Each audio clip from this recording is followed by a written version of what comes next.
Man, I got my good friend Clinton here, powerhouse in the mortgage industry, good friend of mine, flipping houses, everything generational wealth. Clinton, how's it going, man? I'm fantastic. Another day in paradise, man. Thanks for having me. Hey, for sure. So let's get to it. Yeah, let's do it. Talk a little bit about your business, what's going on, give us some stats. Well, my day job is I'm the area manager for PRMG Mortgage. Done that for the last 10 years now with my business partner, Forrest. And then my night job is I buy multi-unit buildings and I connect with nonprofits and help them by serving their clients through lowering the barrier of entry in my apartment buildings. So I have clients like Harriet Tubman Center, Lutheran Social Services, places where people need dignified places to rent, but their criminal record won't allow them to, or their debt to income ratio or their credit score. So we help encircle them. And you're a flipper. And I flip houses too. Yeah, So if I do that as well. The night job, where does the flip job fall in? It's the weekend gig. It's the weekend gig. That's the weekend gig, man. Yeah, absolutely. So with the mortgage, man, how's it going with the mortgage? Give us some stats. I mean, Stats. You guys are killing it. Yeah. So we've done this for the last, like I said, going on 10 years. And we started as a flagship branch of PRMG here in Minnesota. We decided to focus on the underserved. So I came to my business partner and said, let's go to rehab centers. Let's go to domestic abuse shelters. Let's go to prison reentry centers and teach people how to become homeowners and build generational wealth, right? And everybody thought that's why we're here. That's all going full circle. Well, everybody thought we were crazy when this was our business model. Like, you understand that's not going to pay you for a long time. You're gonna be broke. Right. And so when we opened our branch here, we had zero volume in the Midwest at the time. And by the grace of God, over 6 years, we were able to build that to $400 million in volume a year, all because the people that we were helping never thought they could become homeowners. So what they did is turn into walking billboards and ran around and screamed our praises. Created the referrals. That's what it helped is. The community. Yeah. Padded the pockets. And God's involved, right? God's involved. It's like I'm sitting here trying to help individuals that never believed that would be okay. It would never be a reality in their life. And by helping them achieve their goals, I believe God's blessed our business tremendously. Man, I come into agreement with that, man, because I've seen it. Yeah. We've talked about it. We've talked about the buildings. We've shared good stories with the rental. Yeah. Bad stories with the rental and the, oh my God, what am I doing? Yeah. But man, at the end of the day, you're serving the community. You're helping out. You're creating that wealth, man. You've done all this in a short period of time. So where do you see yourself in the next 5 years, man? That's a great question. So we'll continue to grow our mortgage business out. I love that. I love watching people build generational wealth. But I'm also big into serving these programs that need housing. So my last project is I teamed up with a foster care center that takes kids in the foster care program and brings them to this house while they are in respite. Maybe they had a crisis at their current foster home. So the foster care parent says, hey, I can't do this anymore.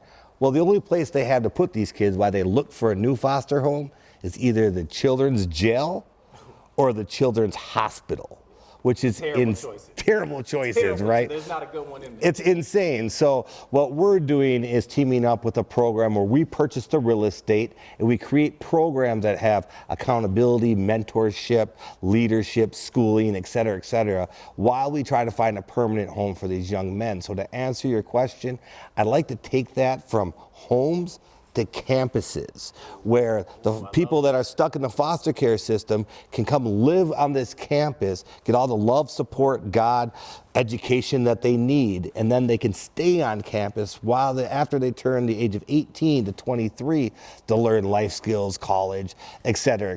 And so that's the goal, and to take that national. There's a huge need. People think when you do philanthropy or you're working for the good that there's not money there. Right? And I challenge that belief. I'd say, have your mind set on helping a lot of people and the money will come. And so I want to take that nationally as the game plan. Man, I'm looking forward to that ride. I'm looking forward to being part of it. Man, I love that story, man. I love that journey. Because what you're doing is creating real generational wealth. So those people that are coming from nothing, they can teach their kids now. they can have something to pass down. Absolutely. So I'll tell you a quick story. I met this lady at a domestic abuse shelter, and she came up to me and said, "I have no job. I have a sub-zero credit score, which isn't possible. I burnt every bridge possible. I have multiple felonies, and I want to become a homeowner." And I said, "Perfect. You're the perfect exactly client I'm looking for." Everybody tells you can't go into U.S. Bank. They don't have a department for that. Oh, man. Nothing against U.S. Those Bank. are phone calls U.S. Bank gets, and all of a sudden they, Hello. like, hello, are you still there? And I'm like, I can't wait to help you, right? And so for 3 years, we worked together. She had some highs, some lows, lost a couple of jobs, et cetera, et cetera. But over 3 years, she finally got it together, and I ended up at her housewarming party. And when I was at her housewarming party, her granddaughter walked up to me, said, "Follow me," and brought me downstairs into this basement and said, "That's going to be my room. That's where my PlayStation is going to go." And she's future casting, and this is her granddaughter. So what that means for a family, it's not just helping somebody become a homeowner. You're helping their kids, and legacy. And that's what it's about, man. So Legacy. real quick, man, we've been knowing each other for a minute, man. How have I blessed you in your journey? You know, that's a great question. I mean, I feel like all my relationships are reciprocal, so we've blessed each other. Coming from your perspective, the way that you've been so gracious with opportunities. I know that you have hundreds of people. They're like, "Gory, find me this, find me that, find me this." But you've reached out to me and showed me some stuff that was off market before somebody else seen it, which that's what realtors do, right? But then you gave me the people to fix it. And so like when my electrician didn't show up, you'd give me the electrician's number. Like every time, and not only did you give me one, you gave me 3 people of each one who I still use today for other projects. Secret tip, 3 of everything. Yeah, so like, yeah, I think the way that we've helped each other is I've always tried to be straightforward, make sure you can get your commission and get your cut and not try to chop you down.